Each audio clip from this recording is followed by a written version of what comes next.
సొంత తల్లి వెళ్ళి పలకరిస్తున్నా కానీ కనీసం పలకరించకుండా ఆ మొహం వైపు కూడా చూడకుండా వెళ్ళిపోయినటువంటి పరిస్థితులు నిన్న వీడియోలు అంతా కూడా సోషల్ మీడియాలో వైరల్ అవుతా ఉన్నాయి. చూసిన తర్వాత మీకేమనిపించింది? చెల్లినే పక్కన పడేసినోడు తల్లే ఉన్న ఎక్కువ.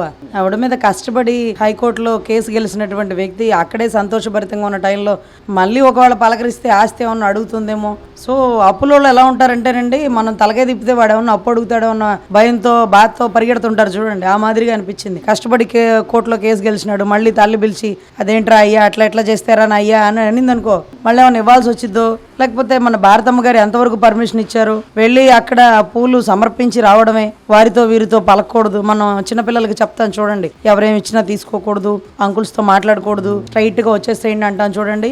అదే మాదిరిగా పాపం చాలా క్రమశిక్షణగా వ్యవహరించినటువంటి ఉత్తమ బిడ్డ, ఉత్తమ భర్త అనే చెప్పాలండి. సో తద్వారా నాకు అర్థమైంది ఏంటంటే, ఆస్తి అడిగితే భారతమ్మ గారు ఎవరిని ఉపేక్షించరని.